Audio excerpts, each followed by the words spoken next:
Que vaut vraiment la naturopathie? 5 erreurs à ne pas répéter. Bonjour à tous, bienvenue sur ma chaîne. Aujourd'hui, je suis ici pour parler d'un sujet qui suscite encore beaucoup d'interrogations, la naturopathie. Nombreux sont ceux qui se demandent encore à quoi elle consiste, à quoi elle sert réellement et surtout, est-ce qu'elle fonctionne vraiment? Eh bien, c'est précisément ce que nous allons explorer dans cette vidéo.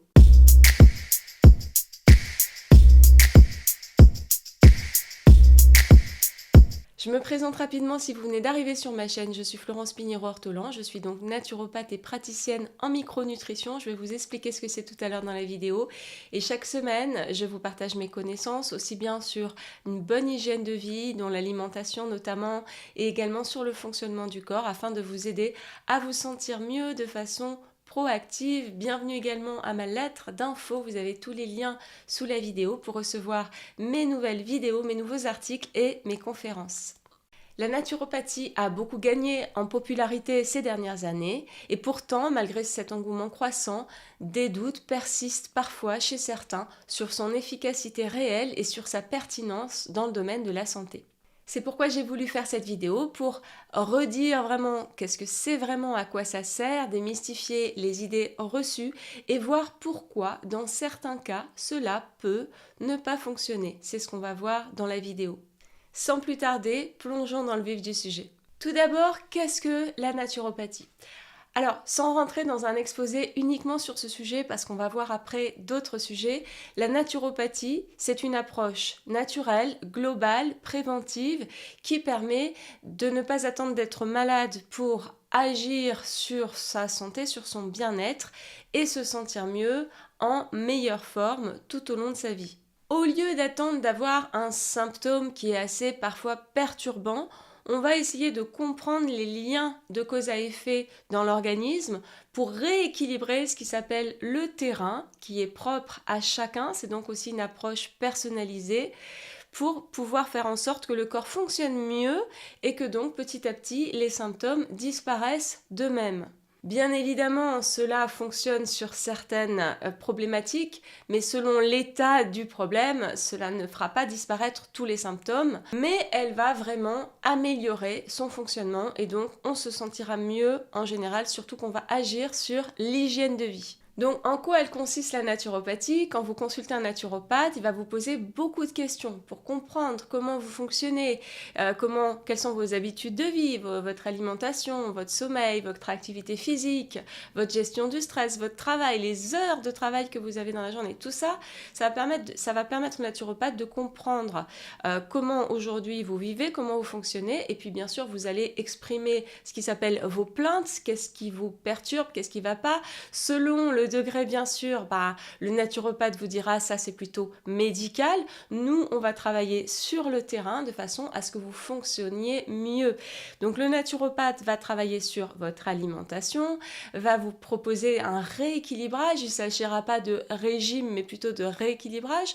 Ça va viser le long terme. L'idée, c'est de mieux vivre et de ne pas juste faire des actions éphémères, mais de mieux vivre, de mieux gérer votre stress, de travailler sur donc votre sérénité, sur votre activité physique également, c'est très important. Et puis aussi, la naturopathie va utiliser des remèdes entre guillemets naturels comme les plantes, les huiles essentielles, la phytothérapie, aussi des techniques selon la formation du naturopathe comme la sophrologie, le massage, la réflexologie, la méditation-respiration. Il y a plein d'outils entre guillemets possibles selon chaque naturopathe. Et puis, il y a aussi l'outil de la micronutrition. Je vais vous expliquer ce que c'est. Donc venons-en à qu'est-ce que la micronutrition. Si vous me suivez souvent sur cette chaîne, vous m'entendez souvent dire que je suis praticienne en micronutrition. Alors c'est un mot qui a été défini tel quel, qui aurait pu être différent. C'est proche de la naturopathie, mais c'est quand même un petit peu différent, je vous explique. La micronutrition, c'est aussi une approche globale, causale, c'est-à-dire qui travaille non pas sur les symptômes mais sur les causes du problème, qui travaille sur le terrain. C'est une approche préventive aussi, c'est une approche personnalisée, c'est une approche participative, c'est-à-dire que vous allez être acteur de votre santé, de votre bien-être, vous n'allez pas attendre passivement qu'on vous dise quoi faire, donc vous allez participer. Et donc pourquoi le mot micronutrition? Eh bien il y a une raison scientifique derrière tout ça, puisqu'en fait les micronutriments sont les vitamines, les oligo-éléments, les minéraux, les acides gras, les acides aminés, les antioxydants, toutes ces petites substances invisibles que le corps est censé puiser dans l'alimentation, à supposer que l'alimentation soit dense nutritionnellement, ce qui aujourd'hui est un peu compliqué, enfin plus difficile, et à supposer aussi que son système digestif soit suffisamment performant pour puiser la substance de ces micronutriments dans l'alimentation, eh bien tous ces micronutriments sont tout simplement des outils pour que chaque fonction du corps qui va faire l'édifice global agisse et œuvre. Par exemple, votre cerveau, il va fonctionner en utilisant des acides aminés, des acides gras, certaines vitamines, certains oligo-éléments, certains minéraux, que ce soit pour la motivation, la concentration, la sérénité et même le sommeil. Par exemple aussi, votre intestin, pour être en bonne forme, il va avoir besoin de certaines vitamines, de certains oligo-éléments. Par exemple, votre fonction thyroïdienne, j'en parle souvent, va avoir besoin de certains oligo-éléments, mais de façon cruciale. Et si elle ne les a pas, elle fonctionnera moins bien. Donc le praticien en micronutrition va bien sûr vous demander comment vous mangez, qu'est-ce que vous mangez pour essayer de comprendre quels sont vos soupçons de déficit, voire de carence. Bien évidemment, toute la partie carence va plutôt être vue avec le médecin. Là, on est plus sur une optimisation de ce qui s'appelle vos statuts en micronutriments, c'est-à-dire en fait où vous en êtes, parce que souvent on a tendance à penser je ne suis pas en carence donc tout va bien, mais en réalité si vous êtes juste à un point au-dessus de la carence, nous en micronutrition on va considérer que ce n'est pas suffisant, parce que dans le corps, il y a une logique de priorisation et que, ok, peut-être que vous n'êtes pas en carence pour la fonction prioritaire, par exemple du fer, pour la fabrication de l'hémoglobine, mais tous les autres rôles du fer, comme sur l'immunité, sur la fonction thyroïdienne, sur la peau et les cheveux, sur le fonctionnement du cerveau, eh bien, s'il y en a très très peu, ils vont pas être satisfaits. Donc, le praticien en micronutrition va vous aider à optimiser vos statuts en micronutriments de façon à mieux fonctionner de façon générale, de façon préventive et aussi parfois curative selon ce que vous pouvez avoir qui n'est pas de l'ordre du médical. Donc dans les deux cas, il y a toujours cette idée de état des lieux. Faisons l'état des lieux sur vous, vos habitudes de vie, vos problématiques et voyons comment on peut améliorer tout ça. Dans les deux cas, il y a une notion de temps, c'est-à-dire que ça ne se fait pas en une semaine. Il faut y aller étape par étape. Et dans les deux cas, il y a une notion de participation parce que vous allez faire un tandem avec votre praticien.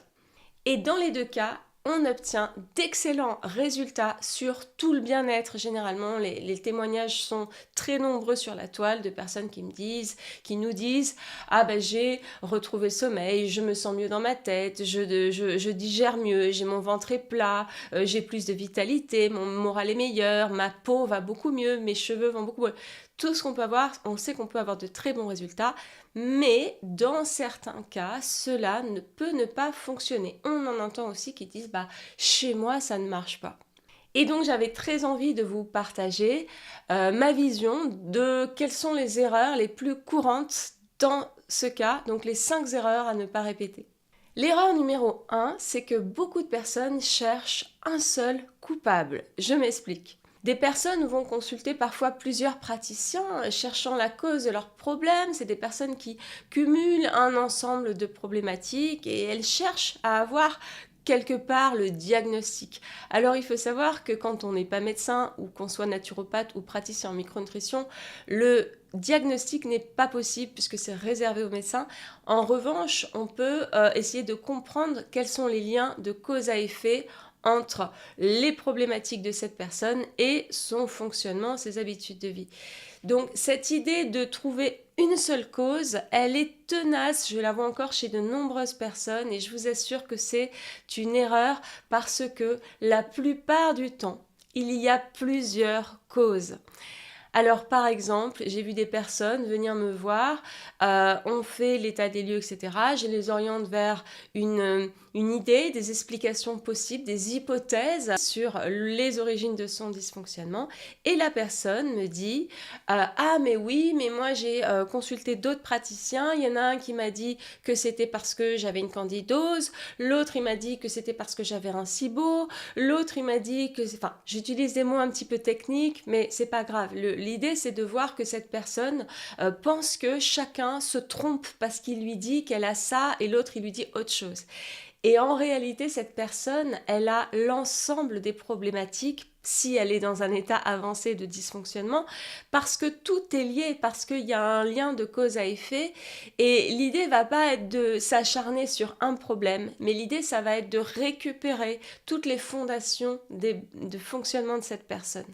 Donc ça, c'est vraiment pour moi une grande erreur, c'est que la personne s'attend à avoir une raison et elle va faire du nomadisme, elle va consulter plein de personnes parce qu'à chaque fois elle dit je vais peut-être avoir la vérité sur mon problème. Et ça c'est une erreur parce que en réalité nous avons tous des mini dysfonctionnements qui peuvent s'accumuler, qui sont plus ou moins élevés selon l'état du problème, et donc c'est l'ensemble du terrain qu'il faut revoir, que ce soit l'alimentation, l'hygiène de vie, l'intestin, votre fonction intestinale, vos neurotransmetteurs, donc le cerveau, la fonction thyroïdienne, la fatigue, donc les glandes surrénales si vous êtes en surmenage, vos mitochondries qui fabriquent l'énergie, tout ça, les micronutriments de base, l'immunité, tout ça, ça se retravaille et ça va permettre d'aller mieux jour après jour, mais c'est pas forcément avec une cause qu'on va y arriver. La deuxième grande erreur qui me semble évidente après plusieurs années de pratique, c'est que c'est difficile de s'en sortir tout seul, je m'explique. Alors, je ne parle pas des personnes qui ne consultent pas et qui utilisent tout ce qu'elles voient sur Internet pour se faire une sorte de prise en charge toute seule, parce qu'alors là, c'est extrêmement compliqué. La personne va multiplier des compléments alimentaires en faisant des erreurs, avec parfois des doublons, avec parfois des compléments alimentaires qui ne sont pas pris à juste titre et qui peuvent engendrer des excès. Bref, ça, c'est vraiment très compliqué. Mais même en consultant un praticien, qu'il soit naturopathe ou praticien en micronutrition, une fois que vous sortez de chez ce praticien, celui-ci vous remet, que ce soit en papier ou par internet, par mail, un programme de conseils qui sont personnalisés à votre cas. Et là, vous vous retrouvez chez vous avec une somme importante de choses à faire. Alors, vous avez déjà votre travail, la gestion de votre maison, vous êtes déjà stressé, donc changer ses habitudes, ça rajoute un stress. Et vous vous dites, waouh, par quoi je vais commencer? C'est hyper, il y a plein de choses à faire. On me demande de changer mon alimentation, on me demande de faire de la respiration. Bref, je ne vais pas rentrer dans les détails. Et ça, c'est un obstacle à la réussite parce qu'on est humain, parce qu'on peut se sentir seul, manquer de motivation, ne pas savoir par où commencer, ne pas avoir d'idées pour mettre en pratique les idées d'alimentation, ne pas avoir d'idées de recettes. Le changement représente un stress. Il y a beaucoup de raisons qui font que ça peut être vu comme quelque chose de stressant et on freine, on n'arrive pas à s'y mettre réellement. Et c'est pourquoi dans ma pratique aujourd'hui, parce que ça fait depuis été 2022 que j'ai arrêté les consultations individuelles, moi j'accompagne chaque semaine ou chaque 15 jours pendant 6 mois avec des interactions pour mettre en pratique et vous aider dans votre quotidien. J'ai de vraiment meilleurs résultats en fonctionnant comme ça. L'erreur numéro 3, et ça c'est du vécu, c'est vraiment de l'observation de ce qui se pratique, c'est quand la personne trie dans le programme de conseil que son praticien lui a remis. Je viens de vous dire, elle s'aperçoit qu'il y a beaucoup de choses et elle se dit « je vais trier là-dedans, je vais faire ça, mais ça, je le fais pas ». Alors, c'est humain aussi, on est tenté de réfléchir comme ça, mais ça peut nuire totalement au fonctionnement du programme parce que le programme réside dans une stratégie globale où chaque petite pièce forme un puzzle d'une stratégie globale. Donc si on vous a conseillé de faire, je ne sais pas, par exemple, de prendre un complément alimentaire ou de faire un exercice de respiration, peut-être que ce conseil-là était très important dans l'ensemble de votre rééquilibrage. L'erreur numéro 4, à mon avis, est de vouloir tout cibler d'un coup. Et là, je m'adresse donc aux praticiens. Parce que je sais, pour l'avoir vécu, quand on démarre dans le métier, on a tellement de connaissances, on a tellement de choses qu'on connaît, on sait, on voit la personne quand on la questionne, elle nous donne toutes ces problématiques, on se dit oh là là, il faudrait régler ça, il faudrait régler ça, il faudrait absolument travailler sur ça, si je le fais pas maintenant c'est grave.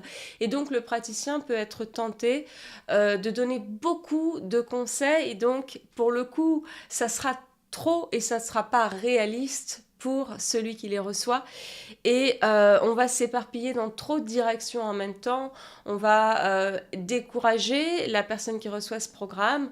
Donc ça, c'est une erreur de la part du praticien et je dirais que l'art d'un bon praticien, ça va être de comprendre tout ce qu'il y a à revoir en quelque sorte chez cette personne, comme un zoom global, mais savoir y aller par étapes, savoir choisir dans tout ça pour voir qu'est-ce qui est le plus important dès le départ.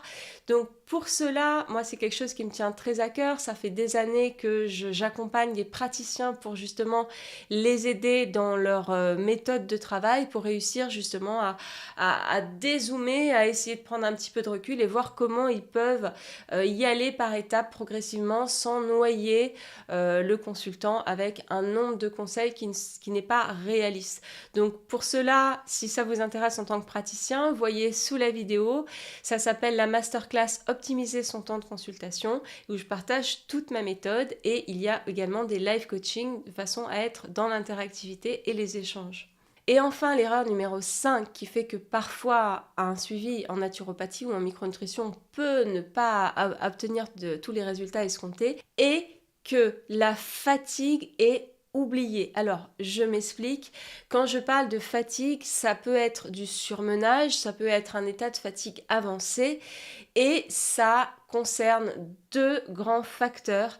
C'est les glandes surrénales qui font que vous, à force d'être en surmenage, vous allez petit à petit vous user et vous allez avoir moins de vitalité, je vais y revenir, et vos petites mitochondries, c'est vos petits moteurs énergétiques qui fabriquent votre énergie, qui sont eux aussi abîmés par donc cette fatigue, ce surmenage et le manque de certains micronutriments. À travers toutes ces années de pratique des consultations, j'ai vraiment observé que chez toutes les personnes qui venaient me voir, il y avait un état plus ou moins avancé de cette fatigue.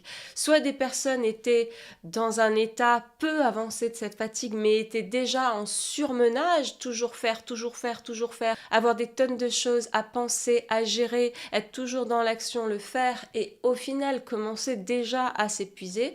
Soit que les personnes étaient avancées dans ce stade-là, elles commençaient à avoir des moments où elles étaient crevées, ça alternait avec des moments où elles étaient excitées, elles étaient décalées, le soir elles étaient énervées, le matin fatiguées, elles dormaient mal, elles avaient de l'irritabilité, elles ne supportaient plus le stress, elles réagissaient à chaud, ou enfin dans un état vraiment plus avancé dans ce processus, la personne elle est épuisée, donc elle supporte plus les contraintes, elle supporte plus le stress, elle dort mal, donc elle est encore plus fatiguée au réveil, et puis elle tout la décourage, elle ne se reconnaît pas elle-même. Donc en fait, ça c'est vraiment très important, même si vous avez des problématiques qui paraissent totalement indirectes, non liées, comme par exemple les troubles digestifs, la prise de poids, les troubles du sommeil, comme je vous disais, un stress totalement accru ou même de la déprime, tout ce qui est donc fonctionnement cérébral, manque de motivation, si vous avez des problèmes même de peau, de cheveux. Et donc voilà, ça vraiment ça impacte tout, et de ne pas prendre en considération ces deux facteurs, et ben ça peut être une raison de ne pas réussir à avancer dans le solutionnement de ces problématiques. Donc la bonne nouvelle, c'est que je vais vous révéler comment faire, qu'est-ce que c'est que ces problématiques, comment retrouver cette vitalité, cet équilibre physique et mental avec 7 piliers du fonctionnement et du bien-être.